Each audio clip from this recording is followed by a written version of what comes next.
The Spin-Off Podcast Network.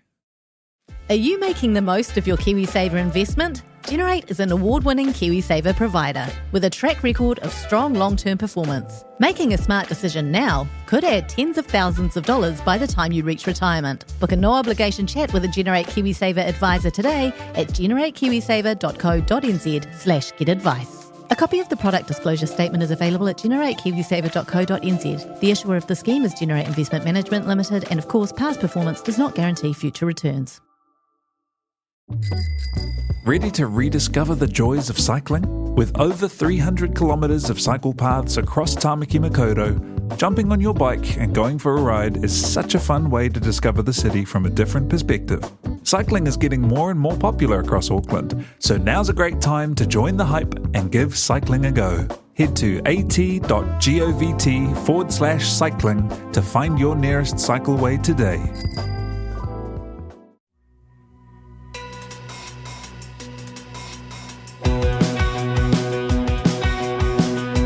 No mai, hoki mai, ki ada fold, imihine ko Duncan Greive toko ingoa. This is a podcast about podcasting. There's no way to dress it up. That's what we're in for today. So if that feels like too kind of self-involved, well, you know what to do. But honestly, if you're listening to this, you're in the media, and podcasting as a form is something we are doing, and I've had podcasters on it, but the actual the history of it, but particularly with the local context, is something I haven't really touched on before, and there is genuinely no better person to do it with than Tennant, my guest today. He's a lecturer in the School of Communication Studies at AUT, teaching people about audio media, and I think it's important that he makes that distinction.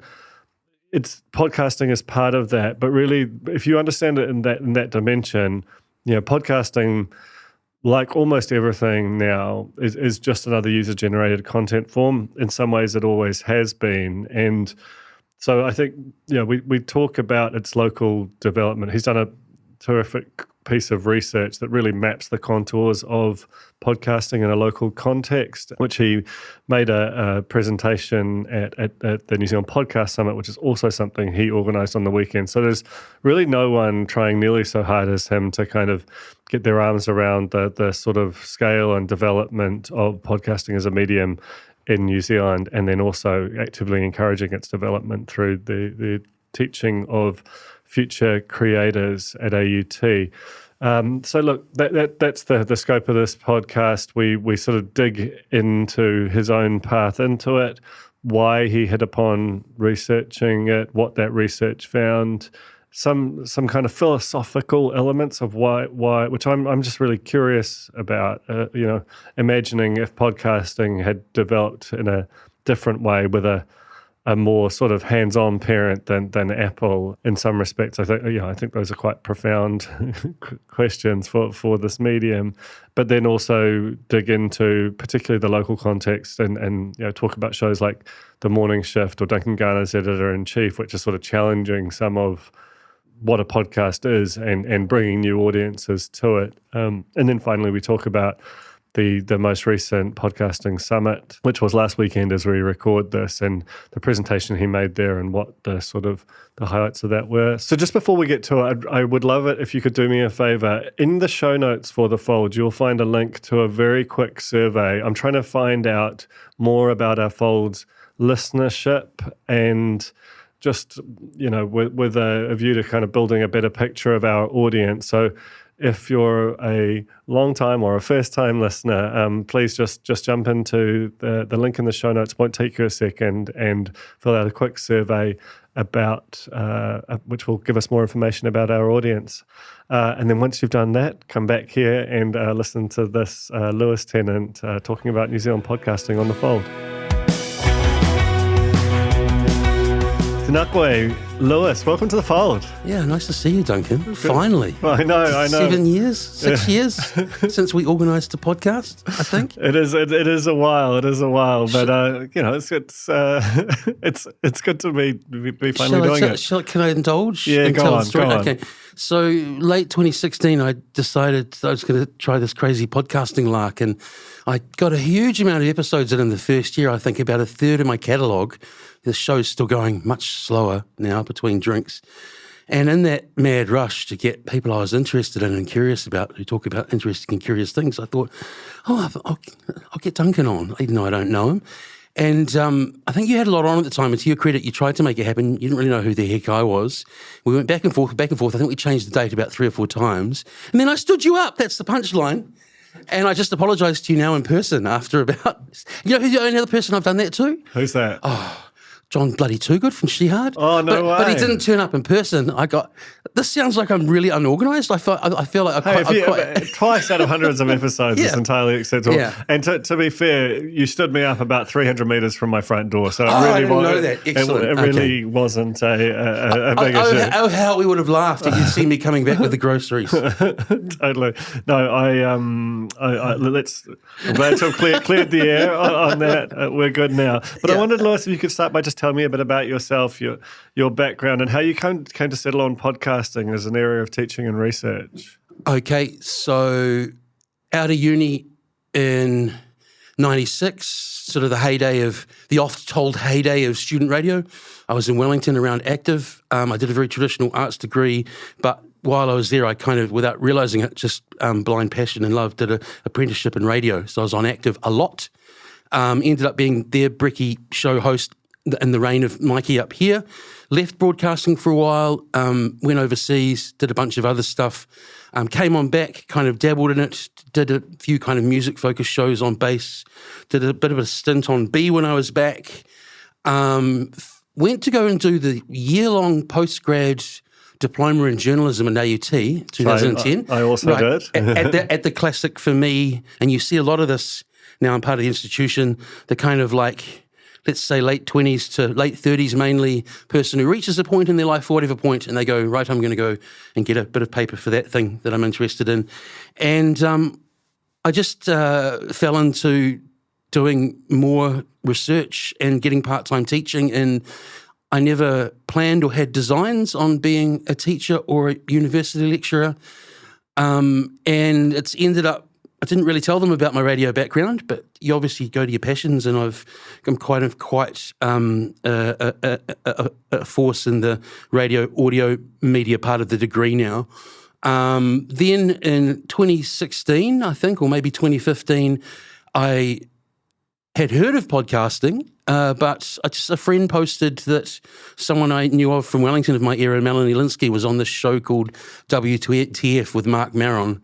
And I listened to that, and this is the very short version. From then onwards, I went, I can do that. I love every aspect of putting together kind of audio projects. I can produce it, I can edit it, I can host it. I'd love to chat to people I'm interested in. And that's where the podcasting bug kind of bit. That show's been going since then, Verbal Highs. Yeah. Oh, that's amazing. Yeah. And it's interesting, right, because, podcast, if you look at the overall media landscape, certainly from a domestic perspective, it's fair to describe it as sort of fairly depressed, fairly kind of a lot of existential dread in the air. Podcasting is obviously, it's an international phenomenon. It also has a domestic element, and it is considered a rare bright spot. It's off a low base. It feels like it's growing. I wondered if you could just sort of talk about what the sort of student intake is like. Are you sort of separated from the sort of doldrums that are affecting journalism education more broadly? Do you mean with podcasting specifically, or student intake at AUT? I think like with podcasting as part of a teaching program, how does that feel as distinct from journalism more broadly? Well, I sort of teach that particular course I design it as a kind of, I see it as an online media project course, so it's podcasting in the most traditional sense, but I always frame it more broadly as like, this is how you start thinking about brainstorming ideas. This is how you get the shower idea to like a plan. This is how you get a plan to production. This is how you make things sound good, while you record and so on. Then through to post, then through to promoting it. I don't know if I'm quite answering your question here, because in terms of how I see it relative to the rest of the degree, it's kind of like part of a list of menu options they choose. So we get a mix of radio and audio media students, but then also other people interested in kind of taking that, I guess you could call it, an elective. I'm not sure I answered your question there, but I gave you a bit about the course. Yeah. Yeah, no, well, that's useful. I guess I'm just kind of curious about what that feels like on the ground, in the sense that, like, the headlines out of media more broadly are a profound disincentive to study it. Let's put it that way. Yeah. And yet podcasting is sort of a little bit of an island that is separate from that. Are you finding that you're sort of running against the I think I did. flow? I think I did kind of answer your question. Now you followed up with that, because I think what I'm getting at is I understand that, Duncan, that like the notion of a content creator, perhaps someone independently, working contract to contract, like a lot of us who've been in the media and arts industry have known for way longer than the situation around now. Yeah, that is how I frame the course. And at the same time, I think we mustn't lose sight of the fact that there are timeless and very essential skills in the backbone of that degree through journalism, through things like the key elements of screen production, of audio production, all that, practice theory rather than what we might call academic theory. So I think for the degree that we're in to continue to be relevant, I sound very much like I'm spruiking, like I'm a PR person from AUT, but I genuinely believe this, that I enjoy teaching there, is that if you are going to, lead students in those classes, then just like your commentary I hear on your show often, you've got to be up with what's frickin' going on, Yeah, absolutely. One of the other things is the nature of this is there's still a relatively young medium. Yeah, it's very hard to get your arms around it, and I think one of a really cool thing that you've done is attempt to sort of catalogue and provide a sort of and in so doing provide a history of podcasting in this country. Do you want to tell me about what prompted you to set that up in the first place? A need, which I'll explain more in a second, but also my apparent want to squirrel. I'm a squirreler, Duncan, and I decided to squirrel New Zealand podcasts. Basically, most of the lists, collections, etc., of podcasting are quite often industry-driven. They tend to be things like charts. I know that National Library, to their credit, are archiving podcasts, because I've seen mine there and a number of others. I think they're looking for New Zealand-based RSS feeds. But at the end of the day, because podcasting has no guild, or there's no kind of like with journalism, whatever, there's no collective place to know who and what's out there. It's at its heart, it's an archiving project, and the way that actually looks, aside from the research I eventually ended up doing on it, was basically on my Verbal Highs podcast website, just starting another tab, calling it the New Zealand Podcast Directory, and starting to squirrel podcasts. And I had, first sweep I did about 130 in late 2018. It's a very boots on the ground kind of internet collection thing. You hear about them, you write them down, you put keywords into podcasting aggregator sites, you look on New Zealand media platforms, and last count, there are currently something like 780 or 790 New Zealand-made podcasts in that directory. And that eventually turned into the research project we'll probably talk a lot more about today. Yeah, no, I'd love to do that. I mean, the thing that's interesting to me is that, podcasting has been around, depending on how you define it, for 20-odd years or so. But 10 years ago, there were only 34 podcasts that had ever been made out of this country. What does the data sort of suggest about how it developed, and were there sort of some big bang moments along the way that precipitated its widening? I'll give you a guess on one when there were suddenly lots of podcasts, if we go year by year. Yeah, I can imagine around 2014, the serial phenomenon. But I'm curious about... No, it was lockdown, everyone deciding to start a podcast. Interesting, right? But if that 34 number, I suspect, is from the... information I sent out about my study. Something interesting there before I speak to your question is that, preaching to the choir here, the internet isn't forever. We often think it is. So like I stressed in the presentation I did about this research a couple of days ago, I don't know whether I've got 80% of all New Zealand podcasts or 98. pretty sure I don't have 60 or 70. Yeah. I think it's up in the 90s. But in terms of those earlier days, I had to go to places like the Internet Wayback Machine. So I need to be clear that there's 34 that I found from that early era. There's probably more. But for your interest in terms of when it spiked, so for starters, the earliest podcast I found, I think it was called The Kiwi PC, adorable old blog site, had a Wikipedia description of what a podcast was below them saying they'd started it. So for listener interest, and I'd love to hear back if someone knows of and can verify a podcast that was earlier. And now I'm going to get the year wrong. It's either 2006 or 2005 is the earliest New Zealand podcast I found. Yeah, and then you see like it sort of putters along for a while, a few a year. There's some early organisational podcasts which are interesting and I'll talk about. But then, there's a real spike up at 2020 and then a real drop-off after that.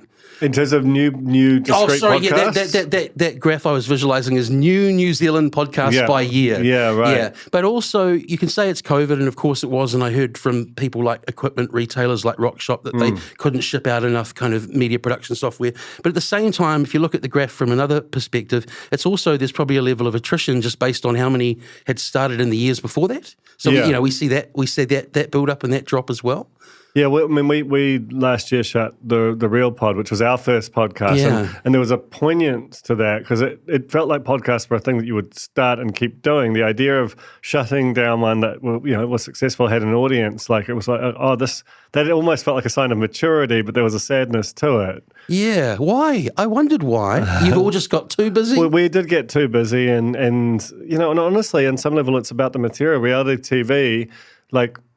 We're probably in the last year of it, in any kind of mass reach in New Zealand, and that's connected to it too. I relate coming at it from a different angle. For me, it's not about the material of my podcast, it's about the approach. Like, I have loved doing the long form interview. Hardly an original thought, Lewis, but it's a homage or a rip-off to Marin. And now I'm 143 episodes in. I've just sort of... I still enjoy it when I record an episode, but there's not that fire there that there was a while ago. So I'm doing the same thing. I'm gonna wind that down in the next couple of episodes probably. So I get that. Yeah. Yeah, it's interesting, right? And that on some level speaks to maturity, and I wanted to touch on that shortly. But part of the reason that you have had to kind of feel your way around this is that it's an unregulated sector. It doesn't have a kind of a centralized hub to it, and a lot of the data, the most interesting data, is tightly held by two organizations, in Apple and Spotify, that don't really want to share it. What effect do you think that has on the sector? Don't get me started. I think it makes it difficult in a whole lot of areas. Some I'll touch on. This is sort of tangential to that, but it comes up in my study because it's something I argue outside of the data. Is I think we'll do it how we do it approach has held back some areas of podcasts, made aspects of the operational system not as great as they could be. And I think particularly there of the fact that I don't think a lot of the categories are fit for purpose. My show sits in documentary and society and culture, when really I just wish that they had a conversational category. So if it's not directly related to what you asked, but it speaks to the fact that the way Apple set this thing up this is a huge oversimplification, but the way that Apple set this thing up many years ago and then have become a walled garden since has stifled things somewhat. And even just from a research point of view, both as a journalist or as a university researcher, it's ridiculous not being able to get some pretty important figures from places like Spotify and I was about to say iTunes and Apple Podcasts. Yeah. Talofa lover, I'm Madeline Chapman, editor at The Spinoff. If you have the means, consider supporting our high-quality journalism by becoming a Spinoff member. Sign up now at thespinoff.co.nz/donate. I mean, one thing that's always kind of struck me as this big imponderable with podcasting, I wonder if you'd indulge me, is that but basically Apple birthed it with first the iPod and then the iPhone, and the reason, the clue's in the name, podcasting, but they really did almost nothing beyond that. That's sort of what I mean. It was accidentally sort of a runaway success for them. And because Apple is such a giant corporation, it could have this thing that for anyone else would be a huge business opportunity and priority that it did almost nothing with. But it meant that it was born as essentially user-generated content, UGC. They never tried to monetize it with either subscriptions or advertising. It was always a free point of access product. There's, if you look at the way that video developed, for example, with YouTube and revenue share being kind of part of its sort of founding ideal, had you had that with podcasting, you have different incentives. If it had always been a subscription payment medium, that would have taken it down a different path. Do you sort of think about that, or what is Apple's kind of weird negligence done to it?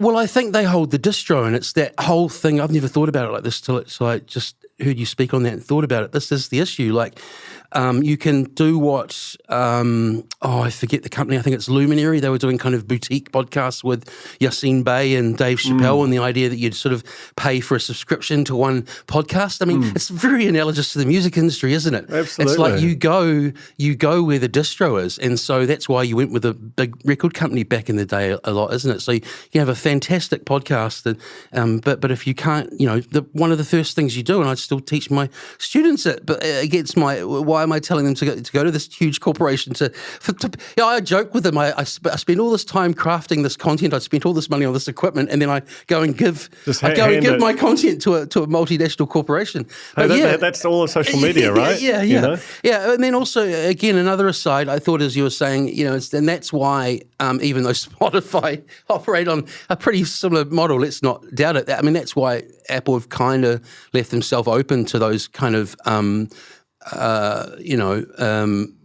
big moves of places like Spotify to try and go, well, hang on, But it's really interesting, right? Because we can throw our Swedish billions around and we can make this the same, but in a different place. Yeah, but I think the same in a different place is really interesting, right? Because podcasting doesn't have like a BMI or an ASCAP and these kind of giant rights-holding organizations.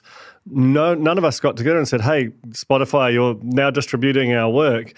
When you distribute music on a per play basis, you return a bunch of money to the rights holders. With podcasting, you're just distributing it for free. The other one you'll no doubt know about or have come across, and I don't mind this because I'm in a position of luxury at this point in my life where I have a comfortable job, good income, I enjoy that, and so I can do this thing as a passion project, right? So I've never had any designs on trying to monetize or whatever, so I'm just happy to get it out there. But it is interesting how all those other smaller podcast aggregator sites just scrape RSS feeds, so you don't actually get any say in how many different places you're being distributed by. So just make that clearer for listeners, like my podcast has automatically ended up on, there's tens and tens now of kind of like Podmatic and all of those. Your show just ends up there, whereas if you were with Warner's, they'd probably knock on the other. The other exactly. That's what I find this huge imponderable about the specific and weird way that podcasting developed. There's upsides and downsides to it, right? Because RSS feeds are more like email, more like a protocol than they are like the algorithmic feeds that have governed the distribution of other forms of content. That actually means that your audience has a closer connection than is typical. So there, it's not uncomplicated, but I do find it fascinating. Do you think that, because podcasts have been around 20 years, that the big changes that we have, that we're largely through them, that it's a mature market now, or can you imagine a kind of a big innovation bomb that might disrupt it?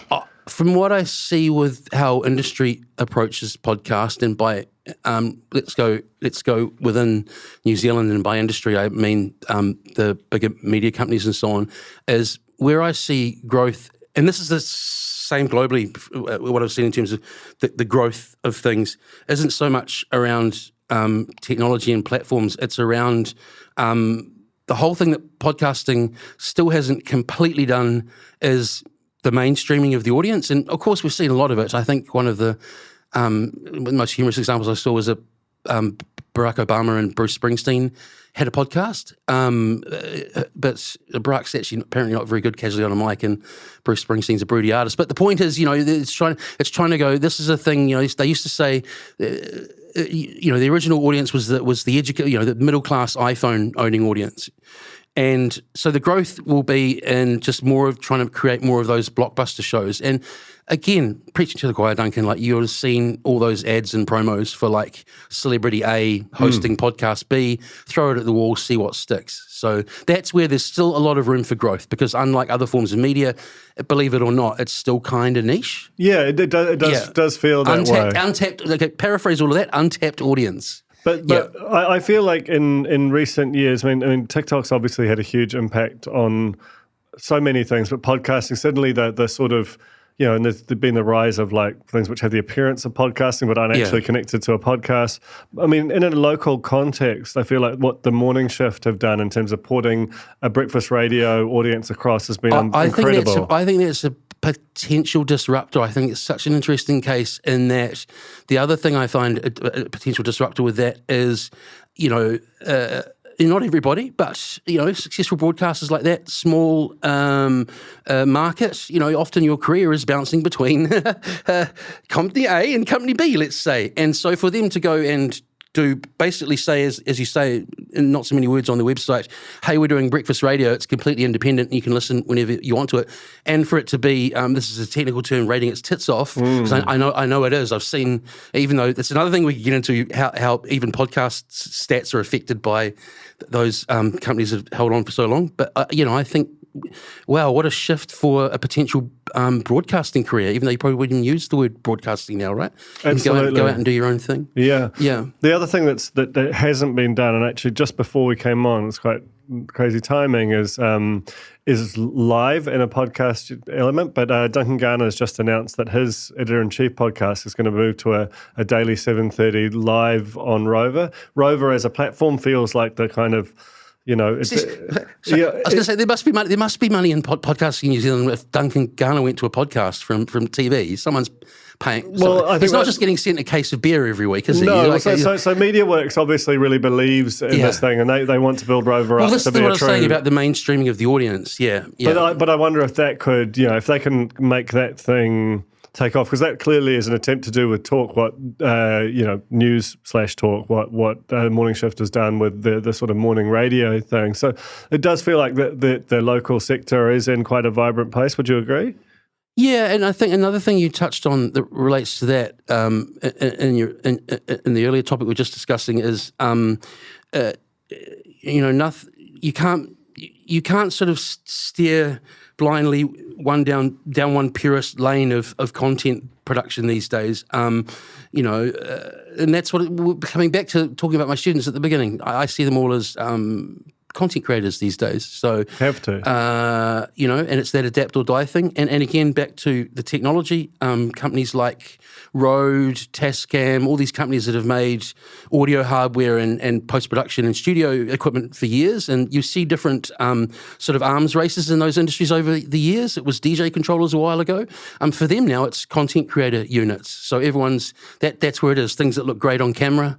You can be a podcaster, you can be a YouTuber, and back to the marketing and the delivery side of it, like you said with TikTok, I'm a dinosaur now. Like I had Alt Bays at my podcasting summit, and they've like honed self-taught kind of, knowing the algorithms and even knowing to have a little blur at the beginning of your TikTok video to get that half a second that apparently locks the human brain in to hopefully get you to that 3 seconds you need. I didn't know any of this till Saturday. It's fascinating. Well, that's a great way into talking about the podcast summit, which, as a way of bringing this kind of disparate community, which can be completely oblivious to other aspects of it, into one room. Tell me about what prompted you to set it up.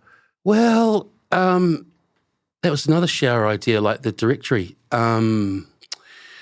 Just again, I saw a need for, or a want.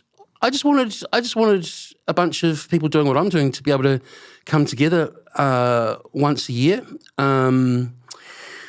the name Summit's like quite purposely chosen because it is hosted at an academic institution, and not everyone is familiar with academic institutions. Also, I didn't want it to feel like it was an academic conference, but also I wanted it to feel like, and it is, open to anyone from like someone pretty curious about starting a podcast to someone doing an indie show to industry people to whoever wants to come along.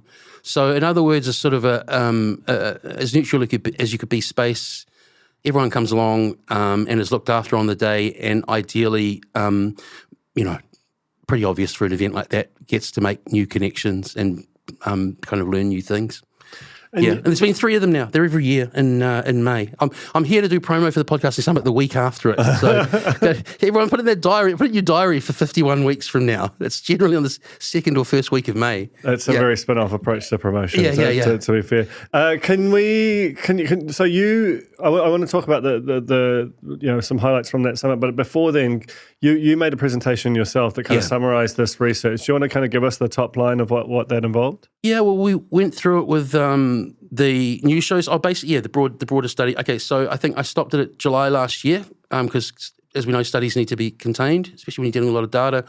I can't remember the exact number, but basically each podcast in the database, I already had the producer name and the show name, and then I think I created about another 9 or 10 data points, things like start date, end date, what type of producer. I was interested in knowing the breakdown of independent media organisation. Definition for that is primarily producers media, because the other third category was just regular organisations. Things like frequency, knowing like how often episodes go out, how long it takes before shows that don't have a formal ending end. So in other words, to put it bluntly, when projects are abandoned, comparing that to complete series, and then a bunch of others that slip my mind at the moment. But then obviously the next step, I think I ended up with like 19,000 data points as you start to be able to correlate all of those and look at trends and so on. So things like the serial effect you talked about came up in 2013 or 14, whenever that was. For people who don't know that, it might be more clear if I go the Command I serial effect, meaning it's in italics, it's a podcast. And it was a notion put out by Pew Research in 2013 or 14 that suggested basically after the huge amount of downloads from Sarah Koenig's Serial that capitalism had kind of discovered podcasting. In other words, media industry were now interested. And so I tracked that in New Zealand, and to my knowledge, no one else has. It kind of is very clear that even though RNZ and the big media organisations were already doing repurposed radio podcasts, the Best of the Edge breakfast or whatever. Still resent the idea that that's even a podcast. Well, actually, that's another important thing. We won't go too much more into the weeds on the study. I don't for a second argue that a MP3 file of audio distributed on the internet is not a podcast. It is by definition. Sure. But I think that's important, Duncan. My study was about this thing we now understand as media made first and foremost for the podcast format. It's the primary audience that matters. Just quickly, and sure enough, RNZ put their first podcast out a year or two after that. Their first, let's call it a podcast. The alternative cricket commentary boys were the first for the company that they're under, slips my mind at the moment. And then the other of the duopoly were a couple of years later. And then the other phenomena I saw that was the term of a podcast academic who's very widely known if you're in that world, Richard Berry, he's cited all the time.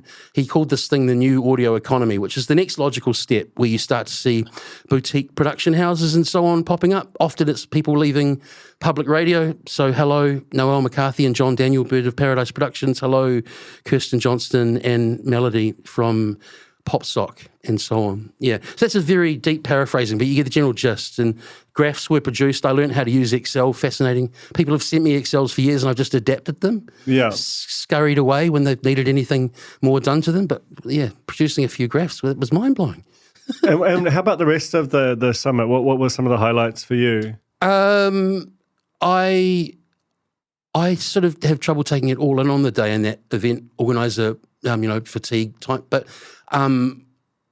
we had a lineup shift, which I won't go into. It was an unavoidable thing that happens with events at the last minute. So we were a panel down. So we ended up ending with a panel I put together about tikanga Māori and te reo and podcasting. Justine Murray and a woman called Elise Lysat from Wellington, and the moderator, it was just fantastic. Like, I wasn't worried about that panel at all, don't get me wrong. It's just you normally finish with a kind of a keynote or whatever, but it's just a really nice place to end on in terms of like the community side of why we're all in the room. Yeah. But, it's nice each year. It's a sort of an indulgence to be able to say, well, what am I going to program this year? I think you always need a session on storytelling. It's kind of a given, right? But then some of the other ones you can sort of play around with a bit more. Like I had NZME and MediaWorks on a session this year, whereas we haven't done that before. So next year it might be the Community Radio Alliance in that slot. Yeah. Oh, awesome. Well, obviously put it in your diaries for 51 weeks' time. But Hey, Duncan, do you want to do my podcast? No, I'm down. Now that we've met in person. Okay. Probably take a break though. Yeah. But hey, thanks so much for coming up, Lewis. And honestly, like it feels like no one knows more. Clearly, no one knows more about podcasting from this country than you. And to get a window into what you've discovered and what you teach, really It's fascinating. Lovely. And I've really enjoyed following this show. And I was thinking about it. What's the expression? The henny penny doesn't sound very nice. But you are the person going, guys, this is what's going on at the moment. We need to do something. And I try not to be too much like that. No. It's meant to end on a positive note. The media industry needs that at the moment with a public-facing platform like this. So thank you for that. I enjoy that approach in the last couple of years. Oh, I appreciate that, man. And yes, very, very happy to come on if I can make it before the end. Yeah, no worries. Awesome. Okay. Cheers, Lewis. Bye-bye. Take it.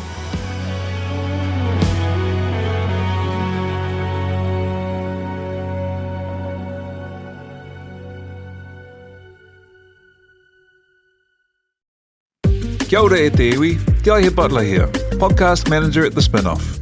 If you enjoy listening to our podcasts, consider supporting our mahi by signing up to become a Spinoff member at thespinoff.co.nz/donate. The Spinoff Podcast Network.